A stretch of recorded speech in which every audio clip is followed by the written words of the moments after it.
Tomorrow the president will be in New York, and he is going to be with two former presidents. I'm not asking about the campaign piece of that.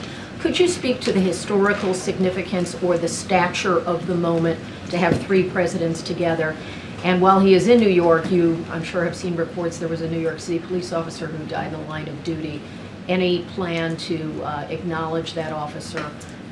So a two-part question, but first about the historical significance of the presidents being So together. let me, and I'm going to be really mindful, and I have to say this is a Hatch Act. I am a federal employee. I'm not going to follow the law and not comment on 2024 campaign, but I'll say a couple of things at the top. President Obama and President Clinton strongly support President Biden's leadership and obviously his agenda.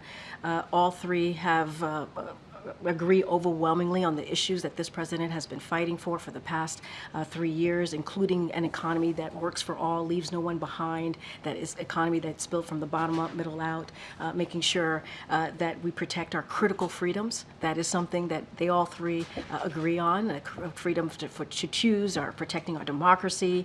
And so they are, of course, there are, of course, many conservative leaders in the country who oppose the dark vision put forward by extreme Republican officials that would drag us into the past, would trickle down, take tax giveaways to the rich, cuts Medicare and Social Security, radical abortion bans and attacks on the rule of law. That is not these three presidents. So we understand the importance of the three of them being together. Obviously, this is going to be an important event. I want to be really careful and not speak to a campaign event. Obviously, the campaign could speak more specifically to the broader significance of them being there. But look, these are presidents, two former presidents, the current president, that believe in what we're trying to do in the Biden-Harris administration, trying to move this country forward, trying to make sure we're protecting our democracy, protecting our freedom, building an economy that leaves no one behind. And I think that's what the most important here as it relates to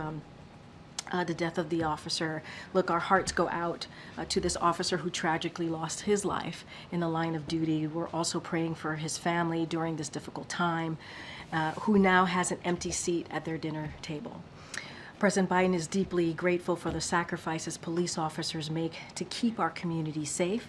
This shooting is yet another painful reminder of the toll of gun violence, that what it's doing to inflict on families in our communities in our nation. And that's why the president signed more than 24 executive actions. That's why we're able to pass a bipartisan agreement to deal with the gun violence that we're seeing in this country. Obviously, more work needs to be done. We need Congress to continue to act on making sure that our communities are safe. Again, our hearts go out to this officer and his family. It's a difficult time for them. Go ahead, Sabrina.